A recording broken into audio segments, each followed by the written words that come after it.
Chemistry আমাদের মধ্যে build up হয়েছে যে সৌরভটার দিকে আমি তাকালেই উনি বুঝে যাচ্ছে আমি পরে ডাকবো কী করবো এবং সে ওদের সাথে আমার কিন্তু পার্টিসিপেট করছে। তো এটা না অ্যাজ এন আর্টিস্ট আমি বলবো যে আমার সৌভাগ্য যে আমি একজন এরকম আর্টিস্টের সাথে কাজ করার সুযোগ পেয়েছি। তো ইনশাআল্লাহ দর্শকদের খুব ভালো লাগবে এই সৌরভ।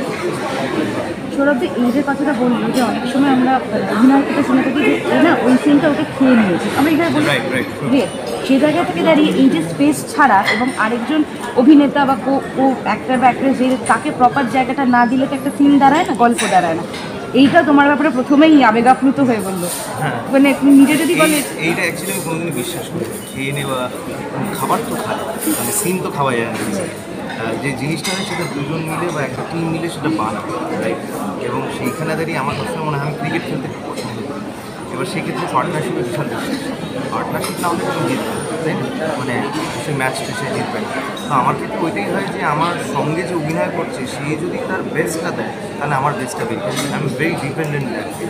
তো সেক্ষেত্রে তুমি বলতে পারো আমি ভেরি সেলফিশ অ্যাক্টর, কারণ আমি আমার বেস্টটা বার করার জন্য আমি তার বেস্টটা বার করি, চেষ্টা করি যাতে আমাদের দুজনের একসঙ্গে দুজনের বেস্টটা হয়ে আলটিমেটলি সিনটা একটা সুন্দর জায়গায়, মানে সুন্দর জায়গায় গিয়ে পৌঁছয়। তো সেই জন্যই আর কি। এবং আমার মনে হয় যে এই যে খাওয়া খাওয়ি এই যে বিষয়টা যেটা নিয়ে actually you answer the question, সেইটা হচ্ছে বেসিক্যালি ইনসিকিউরিটি থেকে আসে। যাদের ইনসিকিউরিটি হয় যে যারা জানে যে I am not that good, তারা কী করে অন্যদের ওই বিষয়টা যাতে তারা সেই জায়গাটা না পায়। হ্যাঁ I am not that insecure. Kaushik আহমেদের সঙ্গে প্রথম কাজ আসলে ইজ অ্যান ইনস্টিটিউশন। আমার কাছে মনে হয়েছে এত বড় একজন অভিনেতা এবং নির্মাতা এই দুটোর কম্বিনেশন কিন্তু খুব রেয়ার। মানে অনেক সময় দেখা যায় আমরা দেখছি খুব ভালো অভিনেতা হয়, অভিনেত্রী হয়, অনেক ভালো নির্মাতা হয়, কিন্তু একজন ডিরেক্টর যখন একজন ভালো অভিনেতা হয় সেখানে সেই মানুষের সাথে কাজ করার এক্সপিরিয়েন্সটা আসলে চমৎকার হয়ে যায় অটোমেটিক্যালি। তো খুবই ভালো লাগছে কৌশিক স্যারের সাথে কাজ করার অভিজ্ঞতাটা খুব ভালো এবং ওনার কাছ থেকে অনেক কিছু শিখছি, যাচ্ছি। ভীষণ অমায়িক একজন মানুষ, খুবই ডাউন টু আর্থ। সো এটা কি প্রথমে একটা মার্ডার মিস্ট্রি বা মিস্ট্রির কথা বলছি বা সাইকোলজিক্যাল থ্রিলার, তাছাড়া কিচ্ছু বলবো না। ভয় পেয়ে গেছি, বুঝলি আমরা বলবো না। আচ্ছা দিদি, কলকাতার সব থেকে ভালো লাগছে তো? কলকাতার বাতাসটাই আমার ভীষণ ভালো লাগছে, কারণ মানুষ, এখানকার এয়ার, এখানকার পরিবেশ।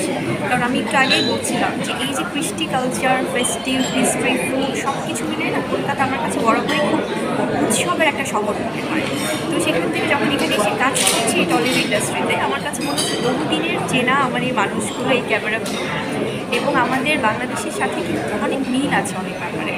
তো সেখানে কখনোই দূরের মনে হয় না, কাছের মনে হচ্ছে। এবং মানুষগুলোর ব্যবহার এবং তারা আমাকে যেভাবে আতিথ্যতা করছেন এবং যেভাবে আমাকে আপন করে দিয়েছেন, ও কারণে ব্যাপারটাই খুব কলকাতায় তোমার এটা ফার্স্ট প্রজেক্ট, কেমন লাগছে? অনেক হ্যাপি, অনেক বেশি হ্যাপি, যেহেতু আসলে অনেক দিনের একটা স্বপ্ন আজকে সবার সামনে তুলে ধরতে পেরেছে। আসলে এটা সম্ভব হয়েছে আমাদের কলকাতা প্রোডাকশন হাউস ব্লু ওয়াইল এন্টারটেনমেন্টের কারণেই, না হলে হয়তো বা আমি আমার স্বপ্নটা এত সুন্দরভাবে আপনাদের সামনে উপস্থাপন করতে পারতাম না। তো আমার জার্নিটা সুন্দর হয়েছে, তো আশা করছি ভালো কিছু হবে। অলরেডি তোমরা কয়েকদিন শুটিং করে ফেলেছো কলকাতায়, কলকাতা কেমন লাগছে? এই ঠান্ডার ওয়েদারে কলকাতা কেমন লাগছে? আমি আসলে যখন এসেছিলাম তখন আমি ভেবেছিলাম যে আসলে অনেক বেশি ঠান্ডা পড়বে, তো আমি অনেক ঠান্ডার কাপড় চোপড় নিয়ে এসেছিলাম। কিন্তু আমার মনে হয় প্রথম যখন এসেছি তখন বাংলাদেশ থেকে কলকাতার ঠান্ডাটা একটু কম ছিল, কিন্তু 2-4 দিন না একটু ভালোই ঠান্ডা পড়েছে। বাট শুটিংয়ের সময় ঠিক আছে, খুব প্রবলেম হয় না। আসলে কাজের মধ্যে এত ছিলাম না, কখন ঠান্ডা গরম কিছুই মাথার মধ্যে ছিল না। কলকাতা ঘুরেছো? হ্যাঁ, কারণ এটা আমার ফার্স্ট টাইম কলকাতা আসা না, আমি এর আগেও কলকাতা এসেছিলাম। তো হ্যাঁ, ঘোরা হয়েছে কম বেশি। কলকাতার শিল্পীদের সঙ্গে তুমি কাজ করলে প্রথমবার, তাদের সঙ্গে কাজের অভিজ্ঞতাটা কেমন? আসলে সবসময় তো আমাদের বাংলাদেশি আর্টিস্টদের সাথে কাজ করেছি। আসলে এখন যেহেতু কলকাতায় এসেছি, আমি আসলে অনেক বেশি হ্যাপি যে আমাদের ব্লু ওয়াইল এন্টারটেনমেন্টের প্রথম প্রোডাকশন আমরা কৌশিক স্যারকে নিয়ে করতে পেরেছি এবং এটা আমার জন্য অনেক অনেক অনেক বড় একটা পাওয়া। তো আসলে স্যারকে মানে দেখলে অনেক আমরা মনে করছি আছে স্যার, মানে স্যারের সম্পর্কে আসলে যা বলবো তাই কম হবে। যখন আমি স্যারের কাছে গিয়েছি প্রজেক্টটা নিয়ে, স্যারের সাথে যখন কথা বলেছি, আসলে স্যার এত বেশি কোঅপারেটিভ ছিল আর এত বেশি ইন্সপায়ার্ড করেছে, আমি আসলে খুবই মুগ্ধ। মানে আমার সৌরভ ভাইয়া বলেন, আমাদের আরও যে আর্টিস্টগুলো আছে তাদের সাথে যখন আমি মিটিং করেছি, আসলে তারা এত বেশি আন্তরিকভাবে আসলে আমাদেরকে অ্যাকসেপ্ট করেছে, আমাদেরকে আসলে খুব বেশি কোঅপারেটিভ করেছে আমাদের সাথে। তো এই জিনিসগুলো আসলে আমি অনেক বেশি হ্যাপি। আমি আসলে খুবই খুশি আমার আর্টিস্টদের প্রতি, কলকাতার যারা আমাদের সাথে কাজ করছেন। আমি আসলে পার্সোনালি অনেক বেশি হ্যাপি। কলকাতার সব থেকে প্রিয় পরিচালক আর সব থেকে প্রিয় সিনেমা? না, এটা আমি অ্যান্সার কখনোই দিব না, কারণ আসলে প্রিয় অনেকেই আছে, অনেক সিনেমাই আছে। তো এটা আসলে আমি একজনের নাম বলবো, একটা মুভি বলবো, দুটো তিনটাও বলতে পারো।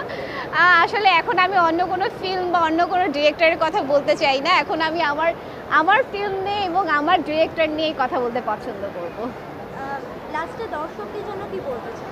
দর্শকদের জন্য এইটাই বলতে চাই যে অনেক আশা নিয়ে আসলে আমি কলকাতায় এসেছি, এবং ব্লু ভাইল এন্টারটেনমেন্ট আপনাদের জন্য অনেক ভালো ভালো প্রোডাকশন নিয়ে 2024-এ হাজির হবে। তো আমরা আশা করছি যে আপনাদের অনেক সুন্দর একটা সিনেমার গল্প উপহার দিতে পারবো, যেখানে আপনারা কৌশিক স্যারকে দেখতে পারবেন অ্যাজ এ অভিনয় শিল্পী হিসেবে, এবং সৌরভ ভাইকে দেখতে পারবেন, আমাদের বাংলাদেশের বুবলি আপুকে দেখতে পারবেন। তো আমার মনে হয় যে গল্প, আর্টিস্ট, লোকেশন, গান সব কিছু মিলে একটা ভালো ছবি দর্শক আপনারা পেতে যাচ্ছেন। তো আপনাদের উৎসাহ পেলে আমরা হয়তো সামনে কাজ করতে পারবো। তো প্লিজ আমাদের মুভিটা দেখবেন, আমাদেরকে সাপোর্ট করবেন, আমাদেরকে উৎসাহ দিবেন, তাইলে আমরা অনেক হ্যাপি হব এবং সামনে এই ব্লু ভাইল এন্টারটেনমেন্ট আরও ভালো ভালো প্রোডাকশন করতে তারা আগ্রহী প্রকাশ। বাংলাদেশে অলরেডি খুব জনপ্রিয়, এবারে কলকাতাতেও হতে চলেছে। কতটা এক্সাইটেড, কেমন লাগছে কলকাতার শিল্পীদের সঙ্গে কাজ করতে? কলকাতা শিল্পীর সাথে আগেও কাজ করছি, বাট এটাই একটা ডিফারেন্ট জিনিস যে ছবিটা আসলে এখানকার একটা ছবি। আর সিনেমা তো বানাতে চাই, যেখানেই সুযোগ পাবো, সেটা যে কোনো ল্যাঙ্গুয়েজেরই হোক, সেটা আমার কাছে ম্যাটার করবে না। এপার বাংলা ওপার বাংলা এই সিনেমাটাতে মিশে গেছে, কাজ করার এক্সপিরিয়েন্সটা কেমন? কাজ করার এক্সপিরিয়েন্স দুর্দান্ত, এবং সামনে আরও কাজ আছে। আমি চাই যে দ্রুত শেষ হোক এবং দ্রুত আমি যাতে দর্শকের কাছে পৌঁছাতে পারি। শুটিং অলরেডি কয়েকদিন হয়ে গেছে, শীতের কলকাতা ঘোরা হয়েছে কলকাতা? আর ঢাকার কলকাতার মধ্যে শীতের কোনো পার্থক্য নাই, বাট আমরা যে পাহাড়ে যাচ্ছি সেটা অবশ্যই একটা ডিফারেন্ট। দর্শকদের উদ্দেশ্যে যদি কিছু বলতে চাই? আমি চাই আমার ছবি দর্শক দেখুক, যাতে দর্শক দেখলে আমি আবার পরবর্তী ছবি বানাতে পারবো। তো এটাই, থ্যাংক ইউ।